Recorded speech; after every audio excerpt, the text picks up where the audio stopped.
பழத்தோட்ட ஊழியங்கள் கத்தரருளின ஊழியங்கள் திராட்சை பழத்தோட்ட ஊழியங்கள் கத்தரருளின ஊழியங்கள் அவரில் நிலைத்திருந்து கனி கொடுப்போம் கத்தர் வாய்க்க செய்வார் அவரில் நிலைத்திருந்து கனி கொடுப்போம் கத்தர் வாய்க்க செய்வார் துதி உமக்கே துதி உமக்கே துதி உமக்கே என்றுமே என்றும் துதி உமக்கே துதி உமக்கே துதி உமக்கே என்றுமே என்றும் துதி உமக்கே என்றுமே என்றும் துதி உமக்கே என்றுமே பழத்தோட்ட ஊழியங்கள் கத்தரருளின ஊழியங்கள்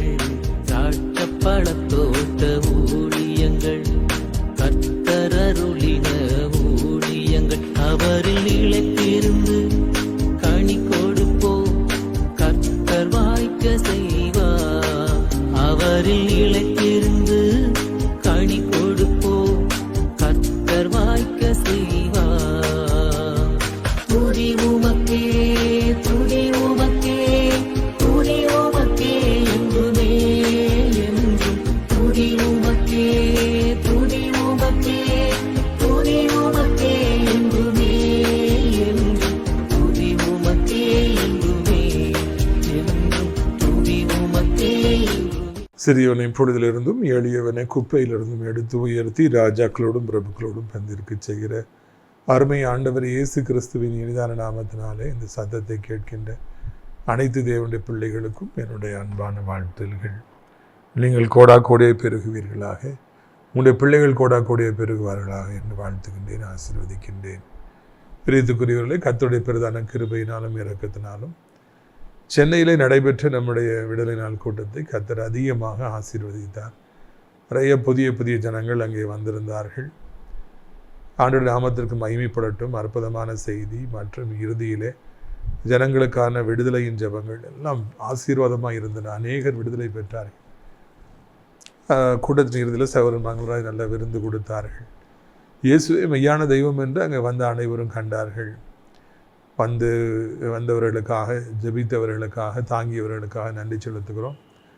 முக்கியமாக அதை தாங்கிய சகோதரர்கள், ஒழுங்கு செய்த சகோதரர்கள், வாலண்டியராக இருந்த அனைத்து தேவனுடைய பிள்ளைகளுக்கும் நான் நன்றிகளை தெரிவித்துக் கொள்கிறேன்.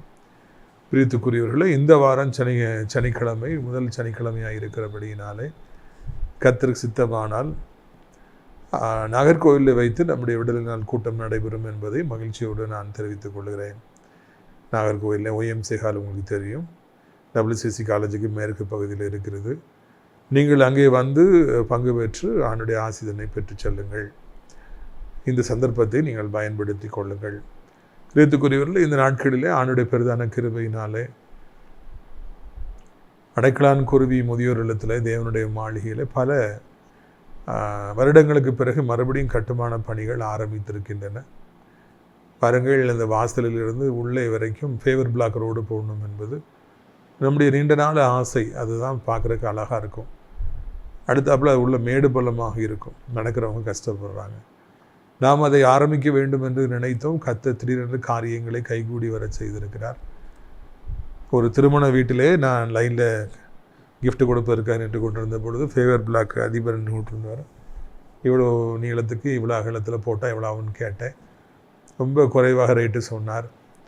அதில் ஆரம்பித்தது தான் இது. இப்போது எதிர்பார்த்ததை விட 3-4 மடங்கு பெரிதாக நாம் அந்த ரோடை போடுகிறோம். நிறைய ஒர்க்கர்ஸ் நிற்கிறாங்க, வேலை செஞ்சிட்ருக்காங்க. அப்போ பிரியத்துக்குரியவர்கள், எப்படியாவது நல்ல பணி நிறைவேற வேண்டும். சாதாரணமான காரியம் அல்ல. மிகப்பெரிய அளவிலே நாம் அதை போடுகிறோம். 200 அடி, எல்லாம் 20 அடிக்கு அதிகமான அகலத்தில் ரோடு போடப்படுகிறது. கர்த்தர் இந்த நல்ல பணியை செய்து முடிப்பதற்கு தேவையான உதவியை நமக்கு செய்யும்படியாக நீங்கள் ஜெபித்துக் கொள்ளுங்கள். அது மாத்திரமல்ல, பிரியத்துக்குரியவர்களே, இதை தொடர்ந்து நிறைய கட்டுமான பணிகள் நமக்கு இருக்கின்றன, காத்திருக்கின்றன. எல்லாம் நல்லபடியாக நடைபெறுவதற்காக நீங்கள் ஜெபித்துக் கொள்ளுங்கள். அடைக்கலான் குருவி முதியோர் இல்லத்தில் சேர்வதற்கு சரியான நேரம் என்று சொல்லி நான் நினைக்கின்றேன். நிறைய பேர் அதில் ஆசையாக இருக்கிறாங்க. வாருங்கள், வந்து தங்குங்கள். தினந்தோறும் ஜெபம் நடத்தப்படுகிறது. தினந்தோறும் நல்ல உணவு அவர்களுக்கு 3 வேளையும் பரிமாறப்படுகிறது. அங்கே இருப்பவர்களுக்கு ஆறுதலும் சமாதானமும் ஆண்டவர் கொடுத்து வருகிறார். எனவே நீங்கள் இந்த நல்ல அடைக்கலான் குருவி முதியோர் இல்லத்திற்காக நீங்கள் ஜெபித்துக் கொள்ளுங்கள் என்று உங்களை அன்போடு கேட்டுக்கொள்கிறேன். இந்நாளிலும் ஆதியாகமம் 31வது அதிகாரம் 30வது வசனத்திலிருந்து நான் வாசிக்க விரும்புகிறேன். ஆதியாகமம் 31:30 முதல். இப்பொழுதும் உன் தகப்பனுடைய வீட்டின் மேலுள்ள வாஞ்சையினாலே நீ புரட்டு போகிறதுனானால் போகலாம். என் தெய்வங்களை ஏன் திருடி கொண்டு போகிறாய் என்று கேட்டான். 32 ஆனாலும் யாரிடத்தில் உம்முடைய தெய்வங்களை கண்டுபிடிக்கிறீரோ அவனை உயிரோட வேண்டாம். பார்த்தீங்களா, மாமனுக்கும் மருமகனுக்கும் இடையிலே வாக்குவாதம் நடைபெறுகிறது. உங்களுக்கு தெரியும், யாக்கோபுவை லாபான் எவ்வளவு ஏமாற்றினான், எத்தனை முறை ஏமாற்றினான் என்பதெல்லாம் வரலாறு நமக்கு சொல்கிறது. யாக்கோபே ஒரு பெரிய எத்தன். அந்த எத்தனுக்கு எத்தனாக மாமன் இருந்தான். எவ்வளவோ ஏமாற்றினான். ஆனால் அதையெல்லாம் மீறி ஆண்டவர் யாக்கோபோடு இருந்தபடினாலே யாக்கோபு பெருகியதையும் யாக்கோபு ஆசீர்வதிக்கப்பட்டதையும் லாபானாலேயும் அவனுடைய பிள்ளைகளால் ஒருபொழுதும் தடுக்கவே முடியவில்லை. ஒரு பெரிய கூட்டத்தை, சொத்துக்களை அவன் சேர்த்து கொண்டு லாபானுடைய பிள்ளைகளை மனைவியாக்கி 12 பிள்ளைகளை பெற்றுக்கொண்டு அவன் கம்பீரமாக அங்கே இருந்து புறப்பட்டு செல்கிறான். அப்படி என்றால் தேவனுடைய பிள்ளைகளாக நாம் வாழும் பொழுது, நாம் யாக்கோபாக இஸ்ரவேலாக இருக்கும் பொழுது, நம்மை ஏமாற்றுவதற்கு நிறைய லாபான்கள் எப்பொழுதுமே வருவார்கள். பொய் சொல்லுவார்கள். பல விதங்களிலே நம்மிடத்தில் இருக்கிற ஆசீர்வாதங்களை அவர்கள் பறித்து கொள்வதற்கு முயற்சி செய்வார்கள். எவ்வளவு ஏமாற்ற முடியுமோ அவ்வளவு நம்மை ஏமாற்றுவார்கள். ஆனாலும் கர்த்தர் நம்மோடு இருக்கிறபடியினாலே நம்முடைய வளர்ச்சியை யாராலும் தடுக்க முடியாது. நாம் பெருகுவதை யாராலும் தடுக்க முடியாது. யாக்கோபுடைய வாழ்க்கை அதைத்தான் நமக்கு சொல்லிக் கொடுக்கிறது. Jacob was multiplying and Laban could not stop that. இன்றைக்கி நீங்களும் கூட பிஸ்னஸ் பண்ணால், நீங்களும் கூட படித்து உங்கள் பிள்ளைகளெல்லாம் முன்னேறினால், இல்லைன்னா நீங்கள் பிஸ்னஸ் மாத்திரமல்ல, வியாபாரம் மாத்திரமல்ல, ஊழியமும் கர்த்தருக்காக செய்தால் பெருகிட்டே இருப்பீங்க. மந்தைகள் பெருகிட்டே இருக்கும். உங்கள்கிட்ட வருகிற மக்களுடைய தொகை பெருகிட்டே இருக்கும். அதை யாராலும் தடுக்க முடியாது என்பது தான் இந்த நாளிலே நீங்கள் தெரிந்து கொள்ள வேண்டிய காரியம். கர்த்தருடைய வேலை வருகிற பொழுது அவருடைய பிள்ளைகள் எல்லாம் மிகவும் மிகவும் வளர்ந்து கொண்டே செல்வார்கள். எந்த ஊரில் வைத்தாலும் சரி, என்ன பிஸ்னஸில் கொண்டு போட்டாலும் சரி, அவங்க வளருவதை யாராலும் தடுக்க முடியாது. இதே யாக்கோபுடைய பிள்ளைகள் எகிப்திற்கு சென்ற பொழுது வெறும் 70 பேர் சென்றார்கள். ஆனால் ஒரு பெரிய நாடாக லட்சம் ஜனங்களாக அவர்கள் மாறி அந்த எகிப்தில் பெருகி அவர்கள் இன்ப கானானுக்குள்ளே அவர்கள் கடந்து போனார்கள். அதையும் அந்த எகிப்தியர்களாலே தடுக்க முடியல. கடு சட்டங்களை கொண்டு வந்தும் தடுக்க முடியவில்லை. அடியார் ஊழியங்களை ஆரம்பித்த அந்த பொழுதில் நான் திரும்பி பார்க்கிறேன். லயோலா கல்லூரியிலே அந்த சின்ன ஹாஸ்டல் ரூமுக்குள்ளே நான் இருந்த பொழுது அங்கே தான் நாசரேத் ராட்சியப்படத்தோட்ட ஊழியங்கள் ஆரம்பித்தது. அப்பொழுது அந்த சின்ன ரூமில் முதல்ல சாம்சன் இன்னொருத்தர் வருவாங்க. அப்புறம் ஒரு சில வாலிபர்கள் வருவாங்க. அதுக்கு பிறகு அங்கே 30, 40, 50, 60, 100 என்று சொல்லி பயங்கர கூட்டம். எப்பவும் கூட்டமாகவே இருக்கும். சின்ன ரூமு அடைச்சி வச்ச மாதிரி வச்சு ஜெபம் பண்ணுவோம். பெருகினோம். நாசரேத் ராட்சியப்படத்தோட்ட ஊழியம் ஹாஸ்டல்லையே பெருகிட்டு, அதுக்கு பிறகு நாம் நாசரேத்தில் வாலிபர்கள் மத்தியில் கூட்டத்தை நடத்திய பொழுது, சென்னையில் படித்து முடிச்சு ஊருக்கு வரும்பொழுது, அப்பவும் ஒரு சின்ன ரூம், அங்கேயும் அந்த ரூம் கொள்ளாத அளவிற்கு எக்கச்சக்கமான அளவுக்கு ஜனங்கள் பெருகினார்கள். அந்த ஊழியங்களில் பங்கெடுத்த மக்களுடைய தொகை பெருகிற்று. அதுக்கு பிறகு நாசரேத் ராட்சியப்படத்தோட்ட ஊழியத்தை நம்ம ஒரு கல்யாண மண்டபத்தில் வச்சு நடத்தணும். அந்த கல்யாண மண்டபம் காணலை. கீழெல்லாம் ஜனங்களை உட்கார வைப்போம். பிறகு வெளியே பந்தல் போட்டு இரவு நேரத்தில் மணிக்கிறோம், ஓப்பன் ஏரில் வச்சு நைட் நேரத்தில் நடத்தணும். அப்பவும் அந்த இடம் காணலை. அதுக்கு பிறகு ஒரு ஓப்பன் ஏரில் பந்தல் போட்டு ஒய்எம்சியில் வச்சு நடத்தணும். அங்கேயும் இடம் காணலை. அதுக்கு பிறகு தான் நம்ம தேவனுடைய மாளிகையை கட்டி, எங்கு போனாலும் நம்முடைய ஊழியம் வளர்ந்து பெருகுகிறது. நாளுக்கு நாள் பெருகி கொண்டே போகிறது. வருகிற ஜனங்களுடைய மக்கள் தொகை பெருகி கொண்டே போகிறது. அதை போலவே நம்முடைய ஊழியம் எந்த ஊரில் போய் நடத்தினாலும் அங்கே வர ஜனங்கள் பெறுகிறாங்க. நம்முடைய 30 வருட இந்த ஊழியத்தின் பாதையில் அதைத்தான் நான் புரிந்து கொள்கிறேன். தேவனுடைய பிள்ளைகளாக இருப்பவர்களுடைய வளர்ச்சியை பல தடுக்க முயற்சிப்பார்கள். கர்த்தருடைய பிள்ளைன்னா உங்களுடைய வளர்ச்சியை தடுக்க அநேகர் முயற்சிப்பார்கள்.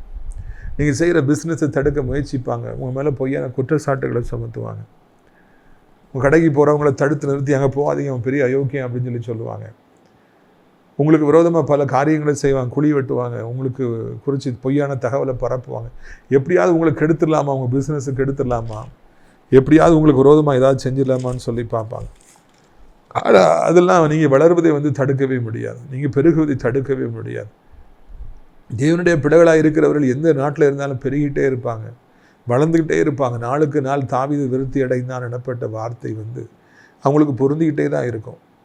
அப்படி நம்ம வளர்கிற பொழுது தான் கர்த்தர் நம்மோடு இருக்கிறார் என்று இந்த உலகத்து மக்களாலே கண்டுபிடிக்க முடியும். அதுதான் சரியான அடையாளம். நம்ம அப்படி அளவில்லாமல் வளர்றது, அன்லிமிட்டடாக நம்ம எக்ஸ்பேண்ட் ஆகிறது, நம்முடைய எல்லைகள் பெருகிறது தான் கர்த்தர் நம்ம கூட இருக்கிறாருங்கிறத எல்லாருக்கும் காண்பிக்கும்.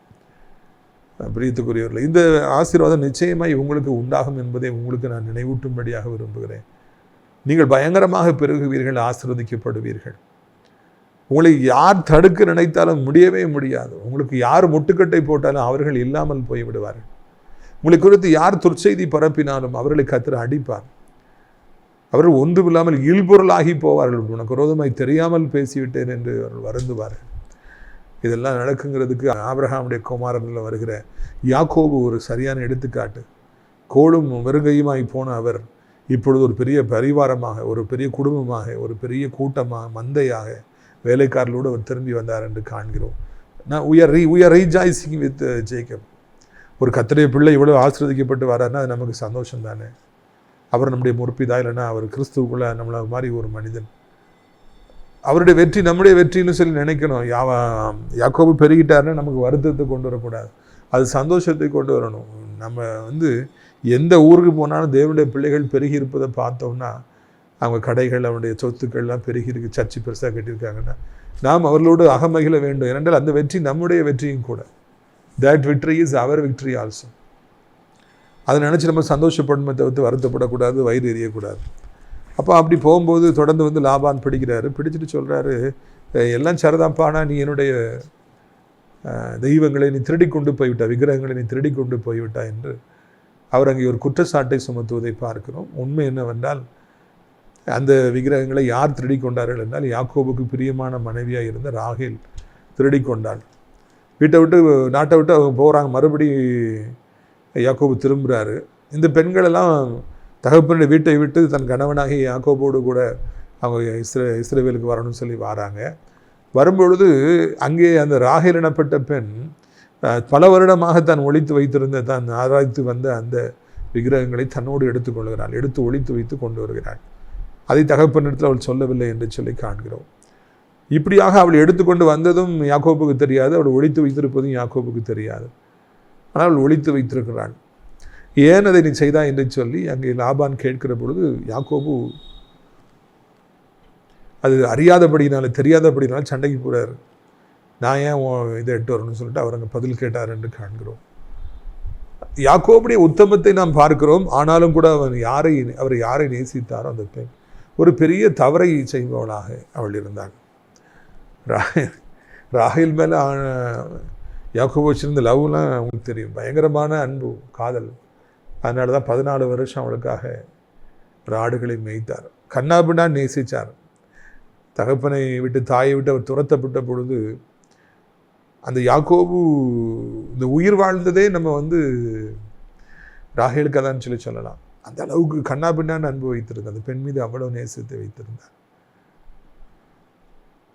ராகேலுக்கு பிறந்த அந்த யோசேப்பின் மீது, பெஞ்சமின் மீது உயிரையே அந்த யாக்கோபு கடைசி வரைக்கும் வைத்திருந்தார் என்று வரலாறு சொல்லுகிறார். அந்த அளவுக்கு நேசித்தார். ராகேலுக்காக அந்த யாக்கோபு என்ன தியாகத்தை செய்வதற்கும் ஆயத்தமாக இருந்தார்.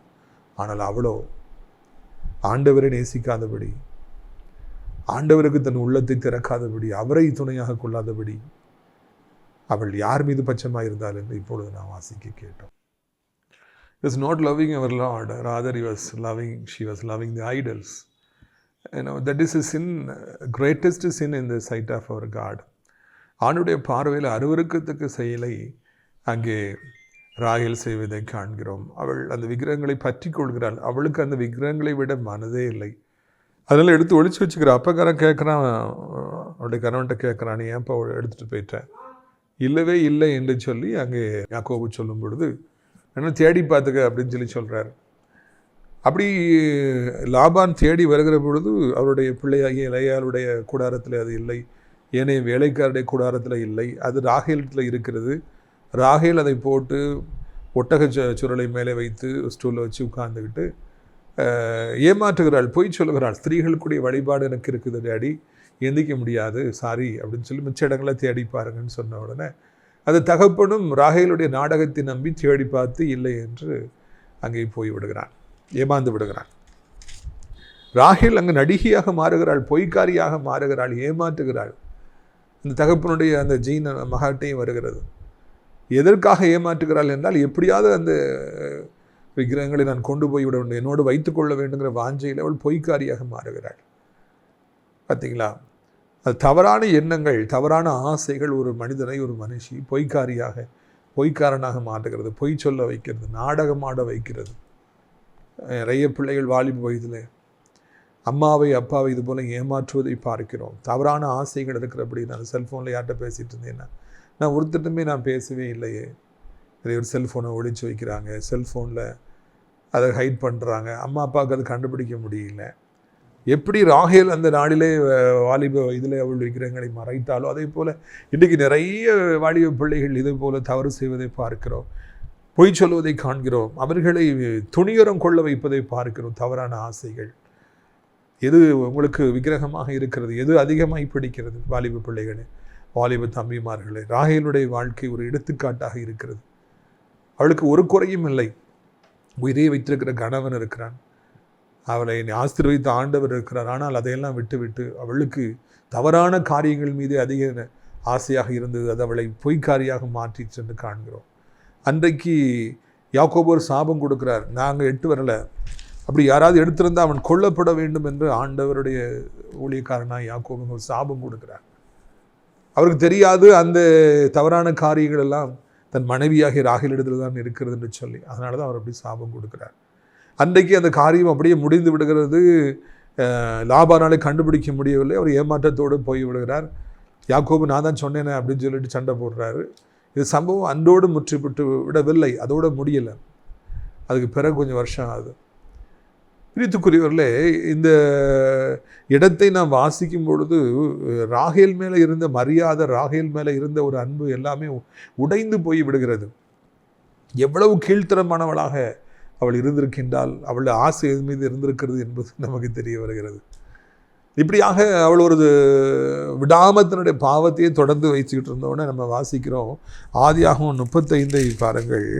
35, 16, 17 நான் வாசிக்க விரும்புகிறேன். பின்பு பெத்தேலை விட்டு பிரயாணம் புறப்பட்டார்கள். எப்ராத்தாவுக்கு வர இன்னும் கொஞ்சம் தூரமாக இருக்கும் பொழுது ராகேல் பிள்ளை பெற்றாள். பிரசவத்தில் அவள் கடும் வேதனை உண்டாயிற்று. பிரசவிக்கும் பொழுது அவளுக்கு கடும் வேதனையாக இருக்கையிலே மருத்துவச்சி அவளை பார்த்து, பயப்படாதே, இந்த முறையும் புத்திரனை பெறுவாய் என்றாள். மரண காலத்திலே அவள் ஆத்மா பிரியும் பொழுது அவள் அவனுக்கு பெனோனி என்று பெயரிட்டான். அவன் தகப்பனோ அவனுக்கு பென்யமீன் என்று பெயரிட்டான். ராகேல் மரித்து பெத்லெகேம் என்னும் எப்ராத்தா ஊருக்கு போகிற வழியிலே அடக்கம் பண்ணப்பட்டாள். ஒரு பரிதாபமான முடிவு அங்கே ராகேலுக்கு ஏற்படுவதை காண்கிறோம். மிக பரிதாபமான ஒரு முடிவு அங்கே வருகிறது. 2வது பிரசவ காலம் அவளுக்கு வருகிற பொழுது அவள் ஆத்துமா அங்கு வேதனைப்படுகிறது. நினைத்து பார்க்க முடியாத அளவுக்கு வேதனை. அந்த பிரசவ காலத்திலே அவளுடைய உயிர் பிரிகிறது. அவள் வாழ வேண்டியவள், யாக்கோபுக்கு எவ்வளவோ பிரியமானவள், அவள் ஆசீர்வதிக்கப்பட்டவள், ஸ்திரீகளுக்குள்ளே பேறு பெற்றவள். ஆனால் ஒரு நாளில் இதை யாக்கோபு சாபம் கொடுத்தான் அல்லவா, யார் அதை பற்றி கொண்டிருக்கிறாளோ அவள் கொல்லப்பட வேண்டும் என்று சபித்தான் அல்லவா, அந்த சாபம் அவள் மீது வருகிறது. பல வருடங்கள் கழித்து வருகிறது. பிள்ளை பிறக்கிற பொழுது அந்த பிள்ளை பேற்றில் மரண வேதனையில் அவள் அப்படியே பரிதாபமாக மறிக்கின்றாள். அவள் வாழ்க்கை அதோடு முடியல. அந்த மரணம் இவ்வளோ வேதனையான ஒரு மரணமாக முடிகிறது. கணவன் கதறுகின்றான், ஏனென்றால் உயிரையே அந்த ராகேல் மீது வைத்திருந்தான். அத்தோடு கூட அந்த வேதனை முடியல. அவளை அடக்கம் பண்ணுறக்கு இடம் இல்லாமல் போகிற வழியில் ரோட்டு ஓரத்தில் அந்த ராகேலை அடக்கம் பண்ணினார்கள் என்று வாசிக்கிறோம். போகிற பாதையில் ரோட்டில் அவளை புதைச்சிட்டு போயிட்டே இருக்காங்க. இவ்வளோ பெரிய சாபத்தை அவள் சம்பாதித்தால் பார்த்தீர்களா? ராகேலுடைய முடிவு எவ்வளவு பரிதாபமாக இருந்தது பார்த்தீர்களா? யோசேப்புடைய தாயாருடைய முடிவு இவ்வளவு பரிதாபமாக இருந்தது. தவறான காரியங்கள் மீது ஆசை கொள்ளுபவர்கள், ஆண்டவரை விட்டுவிட்டு அந்நியர்கள் பின்னால் போகிறவர்களுக்கு முடிவு இப்படித்தான் இருக்கும். பரிதாபமான முடிவு ராகேலுக்கு. அவளுக்கு ஏற்பட்ட முடிவு யாருக்குமே வரக்கூடாது. இன்றைக்கும் எத்தனையோ பேர்களை நாம் காண்கின்றோம். ஆண்டவரை விட்டுவிட்டு, ஆண்டவருடைய அன்பை விட்டுவிட்டு போகிறவர்கள் கொஞ்சம் நஞ்சம் கிடையாது. கொஞ்ச காலம் ஆண்டவரின் பின்பு வந்து கொஞ்ச காலம் ஆண்டவரை நேசித்து விட்டு அதன் பிற்பாடு வேறு பக்கமாய் இழுத்து செல்லப்பட்டவர்கள், கவரப்பட்டவர்கள் எத்தனையோ பேர் இந்த பூமியில் இருக்கிறாங்க. பொய் சொல்கிறவங்க இருக்கிறாங்க, ஏமாத்துறவங்க இருக்கிறாங்க. இங்கே கணவனை அவள் ஏமாற்றியது போல, தகப்பனை ஏமாற்றியது போல, ராகேலை ஏமாற்றியது போல, வாலிப வயதில் அப்பாவை ஏமாற்றுறவங்க, அம்மாவை ஏமாற்றுறவங்க எத்தனை பேர் இருக்கிறாங்க. ஆனால் அவருடைய முடிவு என்னவென்று பார்க்கிறோம். பிரதாபமான முடிவு, பாதி வயதிலேயே மரணம். வேதனையோடு அவள் தன் ஜீவனை விட்டாள் என்று நாம் காண்கிறோம். அங்கே பெனோனி என்று தன் மகனுக்கு பெயரிட்டாள். என் வேதனையின் மகன், சன் ஆஃப் மை சாரோ, எனக்கு வேதனையாக இருக்கிறது, என் வேதனையின் மகனாக இவன் பிறந்திருக்கிறான் என்று சொல்லி அந்த அந்த சின்ன குட்டி பிள்ளைக்கு அவள் பெயரிட்டாள். வாழ்க்கையே அவளுக்கு முடிந்தது. இந்த நாளிலும் இந்த சத்தத்தை கேட்குற அருமையான பிள்ளைகளே, நான் பைபிளை வாசிக்கும் பொழுதெல்லாம் என்னை மிகவும் அதிர்ச்சி அடைய வைக்கிற சம்பவங்களில் இதுவும் ஒன்று. எவ்வளவு ஒரு பெரிய தேவனுடைய மனிதனுக்கு எவ்வளவு தவறான ஒரு மனைவி, தவறான ஆசை கொண்ட ஒரு மனைவி, அவள் எதற்குமே பாத்திரம் இல்லாதபடிக்கு அவள் மரித்து போனாள். நாம் நம்முடைய வாழ்க்கை பிரயாணத்திலும் கூட இதை மறந்துவிடவே கூடாது. தவறான காரியங்கள் மீது அன்பு வைத்தல், முக்கியமாய் தேவனுக்கு எதிரான காரியங்கள் மீது அன்பு வைத்தல் நம்முடைய வாழ்க்கையை நாசமாக்கிவிடும் என்பதை நாம் புரிந்து கொள்ள வேண்டும். இயேசு என்கிற நாமம் மாத்திரமே நமக்கு கொடுக்கப்பட்டிருக்கிறது. ரட்சிப்படைவதற்கும், பாவங்கள் மன்னிக்கப்படுவதற்கும், நாம் நேசிப்பதற்கும், பரலோக ராஜ்யத்துக்கு போவதற்கு இயேசு என்கிற ஒரே ஒரு நாமம்தான் கொடுக்கப்பட்டிருக்கிறது. வேறு எந்த நாமமும் கிடையவே கிடையாது. நாம் வேறு நாமங்களின் பின்பாக போவோம் என்றால் வேதனையை நாம் அறிவித்துக் கொள்வோம். எப்படி ராகேல் வேதனையை வரவழைத்தாலோ அதே போல அவற்றுக்கு மேலாக ஆண்டவரை விட்டு போகிறவங்க, ஆண்டவரை நேசிக்காதவங்க, ஏமாத்துறவங்க, பொய் சொல்கிறவங்களுடைய முடிவு பரிதாபமாக இருக்கிறது என்பதை ராகேலுடைய முடிவு நமக்கு தெளிவாக காண்பிக்கின்றது. ஒரு வருஷம் இல்லை, 2 வருஷம், 30 வருடமாக ஆண்டவருக்கு ஊழியம் செய்ய கர்த்தர் உதவி செய்திருக்கிறார். ஏராளமான ஜனங்களை நாம் காண்கின்றோம், ஏராளமான தேவனுடைய பிள்ளைகளை காண்கிறோம். இப்படியாக ராகேலை போல அவர் இழுப்புண்டு போனபடியினாலே, ஆண்டவருடைய அன்பை விட்டு விட்டு போனபடியினாலே அவருடைய முடிவு மிக பரிதாபமாக இருந்தது. ஆண்டவர் மாத்திரம் போதும், அவனுடைய அன்பு மாத்திரம் போதும் என்று வாழ்ந்தவர்களெல்லாம் மிகப்பெரிய வெற்றியை பெற்றார்கள், ஆசீர்வதிக்கப்பட்டார்கள். ஆனால் இவளை போல வாழ்ந்தவர்கள், ஆண்டவரை விட்டு விட்டு வேறு காரியங்களை அதிகமாக நேசித்தவர்கள் முடிவு அது மிக பயங்கரமாக இருந்தது. ஒருவேளை இவள் வைத்திருந்த அந்த விக்கிரகங்கள் அவளை அழகாக காட்டியிருக்கலாம், அவள் வெற்றி பெறுவதற்கு நிறைய உதவி செய்திருக்கலாம். ராகேலுடைய வாழ்க்கையில் அந்த யாக்கோபுடைய அன்பை பெறுவதற்கு அந்த விக்கிரகங்கள் கூட உதவி செய்திருக்கலாம். ஆனால் முடிவு எப்படி இருந்தது பார்த்தீர்களா? இந்த மாதிரி போகிறவங்களுடைய முடிவு இப்படி தான் இருக்கும். ஆரம்பத்தில் கொடுக்கறது மாதிரி கொடுத்து கடைசியில் முடிவு பரிதாபமாக வைக்கும். லேயாள் மூலமாக நிச்சயமாக யூதா கோத்திரமாக வந்தது, ராகேல் மூலமாக வரவில்லை என்பதை இதில் நான் கவனத்தில் கொள்ள வேண்டும். நிறைய நேரங்கள் பைபிளை நாம் வாசிக்கும் பொழுது நிறைய உண்மைகளை நாம் தெரிந்து கொள்கிறோம். அதில் முக்கியமான உண்மை இதுவும் கூட இருக்கிறது. நம்முடைய வாழ்க்கை பிரயாணத்தில் நாம் கடந்து போகிற பொழுது நம்முடைய ஆண்டவரை நாம் நேசித்தால் எவ்வளவு பெரிய பிரச்சனைகள், கஷ்டங்கள், வியாதிகள் நம்மை சூழ்ந்தாலும் அவைகள்லாம் ஒன்றுமில்லாமல் போயிடும். மழை போல வருகிற பிரச்சனைகள் பனி போல நம்மை விட்டு நீங்கிவிடும். தப்பவே முடியாதுங்கிற அளவுக்கு சூழ்நிலைகள் வரும். ஆனால் கடைசியில் கர்த்தர் தப்ப வைப்பார். தேவனுடைய பிள்ளைகளுக்கு பாதி வழியில் மரணம் வராது. தேவனுடைய பிள்ளைகள் வெட்கப்பட்டு போக மாட்டார்கள். தேவனுடைய பிள்ளைகள் இப்படியாக ரோட்டில் அடக்கம் பண்ணப்பட வேண்டிய சூழ்நிலைகளுக்கு வராது. அவங்க பெருகிட்டே இருப்பாங்க, தப்பு வைக்கப்பட்டுகிட்டே இருப்பாங்க. ஆனால் ராகேல் மாதிரி ஆட்கள் ஆண்டவரை நேசிக்காதபடினாலே பாதி வழியில் கைவிடப்படுவார்கள். வேதனையுடைய வாழ்க்கையில் பெருகும். சத்ரு வெள்ளம் போல வந்து அவனுடைய ஜீவனை எடுத்து செல்ல வருகிற பொழுது யாரும் தடுக்க முடியாது. யாக்கோபால தடுக்க முடியவில்லை. ஏனென்றால் அவள் அந்த அளவுக்கு அவள் வாசலை திறந்து வைத்திருந்தால், சத்ரு வருவதற்கு வாசலை திறந்து வைத்திருந்தால். பிரித்துக்குரியவர்களே, நம்முடைய வாழ்க்கையில் நம்ம ஆண்டவரையே நாம் நேசிப்போம். எந்த காரணத்தை கொண்டு நம்ம பின்வாங்கி போயிட வேண்டாம்.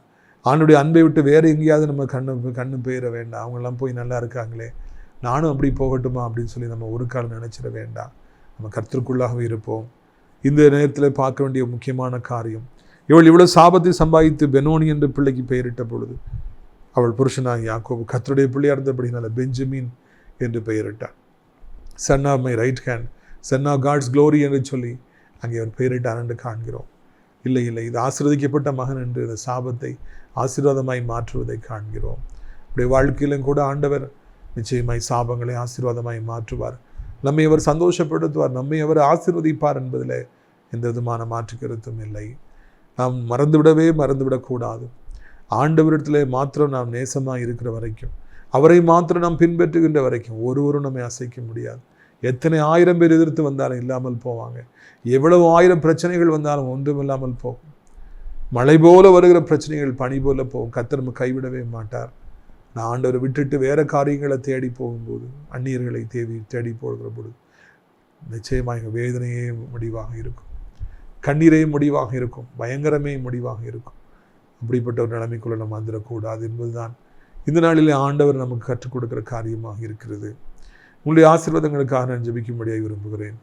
கண்களை மூடுவீர்களா? அப்பா பிதாவே, இந்த நாளுக்காக நன்றி அப்பா. நிர்வாணத்துக்கும் பூமிக்கும் ஆண்டவராக இருக்கிறீர்.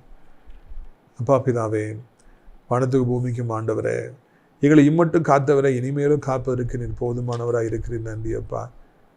அந்த ராகேலுடைய வாழ்க்கை ஒரு பெரிய எடுத்துக்காட்டாக இருக்கிறது ஐயா. ஆண்டவரை தோத்திரம் அப்பா. அவளுடைய வாழ்க்கை எவ்வளவு பரிதாபமாக முடிந்தது என்று நாம் காண்கிறோம் ஐயா. இறைவா தோத்திரம் ஐயா. ஆண்டவரை விட்டு போகிறவருடைய முடிவு அப்படித்தான் இருக்கும். உண்மை பற்றி கொள்கிற பொழுது ஆண்டவரை எவ்வளவு இன்பமாக இருக்கும் என்று நாம் அறிய வருகிறோம் ஐயா.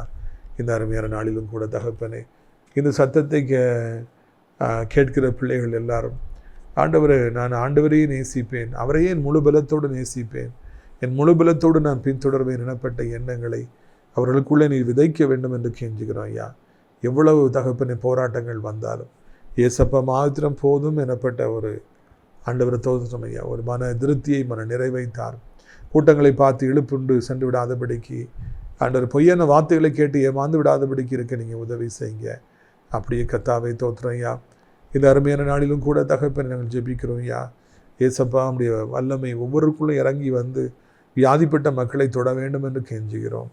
ஏசப்பா, வியாதி பிள்ளைகளை எவ்வளவு பாடாய்ப்படுத்துகிறது என்பது உமக்கு தெரியும், எவ்வளவு வேதனைப்படுத்துகிறது என்று உமக்கு தெரியும் ஐயா. எப்படியாவது கர்த்தர் மனம் இறங்கி அந்த வியாதிகளின் பிடியிலிருந்து உடைய பிள்ளைகளை பாதுகாக்க வேண்டும் என்று சொல்லி கெஞ்சுகிறோம். இயேசுவின் ரத்தம் ஜெயம், இயேசுவின் ரத்தம் ஜெயம். எவ்வளோ பெரிய வியாதி இருந்தாலும், எவ்வளோ பெரிய புண்கள் இருந்தாலும், எவ்வளோ பெரிய கட்டிகள் இருந்தாலும், எவ்வளோ பெரிய ஆண்டவரை சத்துருடைய போராட்டங்கள் இருந்தாலும் அவைகள் அப்படியே மறையட்டும். கெட்டுப்போன அவயங்கள், ஆர்கன்ஸ் பல புதிதாக பொறுத்துங்க. புதிதான லங்ஸு, புதிதான ஹார்ட்டு, புதிதான கிட்னிகளை பொருத்தி நம்முடைய பிள்ளைகளை வாழ வைக்க வேண்டும் என்று சொல்லி கெஞ்சுகிறோம் ஐயா. இயேசு கிறிஸ்துவின் திரு நாமத்தினாலே எல்லா பழைவைகள் எல்லாம் ஒளியட்டும், எல்லாம் புதிதாகட்டும், எல்லா சாபங்கள், பெனோனியுடைய சாபங்கள் போகட்டும், எல்லாம் பெஞ்சமீனாய் மாறட்டும் அப்பா. என் கர்த்தாவே, எமக்கு சோதனை நீர் அப்படி செய்வீர். உமக்கு நன்றி ஆண்டவரை. வியாபாரம் பண்ணுறவங்க, பிஸ்னஸ் பண்ணுறவங்க, ஆண்டவரை இழப்பின் மத்தியில் இருக்கிறவங்க, கடன் பாரங்கள் மத்தியில் இருக்கிறவங்க, வட்டி கடனில் இருப்பவங்க, என்ன செய்யணும்னு சொல்லி தெரியலையேன்னு தவிக்கிற பிள்ளைகள் ஒவ்வொருவருக்கும் ஆண்டவரை உதவி செய்து அவர்களை அந்த நெருக்கடியிலிருந்து வெளியே வர, கடன் பாரங்களிலிருந்து வெளியே வர மறுபடியும் தூக்கி நிறுத்த கெஞ்சுகிறோம். படித்து கொண்டிருக்கிற வாலிப பிள்ளைகள் படிப்பில் கவனம் செலுத்த ஆண்டவரை உதவி செய்யுங்க. கடினமாக இருக்குது, படிக்க முடியலன்னு சொல்கிற பிள்ளைகளுக்கெல்லாம் உம்முடைய ஞானத்தை கொடுத்து கர்த்தாவே நீங்கள் வாழ வைங்க. இயேசுவின் ரத்தம் ஜெயம், இயேசுவின் ரத்தம் ஜெயம். அப்பா, இந்த சத்தத்தை கேட்குற பிள்ளைகள் எந்த நிலைமையில் இருந்தாலும் அவர்களுக்கு உதவி செய்யுங்க. ஆண்டவரை போதைக்கு அடிமையாக இருக்கிறவர்கள், தவறான காரியங்களை சிக்கி கொண்டவர்கள் எல்லாம் இருந்து வெளியே வர, அடிமைத்தனம் நொறிக்கப்பட கர்த்தாவே ஜெபிக்கிறோம். அப்பா தோத்திரம் ஐயா. வயதான காலத்தில் இருப்பவர் கீழே விழுந்து விடாதபடி 2 கைகளால் ஏந்தி கொள்ளுங்க. ஆண்டவரை தோத்திரம் ஐயா. நீண்ட காலமாய் நன்மையான காரியங்கள் நடக்காதா என்று ஏங்கி தவிக்கிற பிள்ளைகள் ஒவ்வொருவருக்கும் கர்த்தர் உதவி செய்யுங்க. எஸ்அப்பா, நம்பியிருக்கிற பிள்ளைகள் ஒவ்வொருவரையும் உயர்ந்த அடைக்கடத்தில் வைத்து சந்தோஷப்படுத்துங்கப்பா, மகிழ்ச்சியாக்குங்க. நீங்கள் அப்படியே செய்ய போய் நம்பியிருக்கா நமக்கு சோத்திரம்.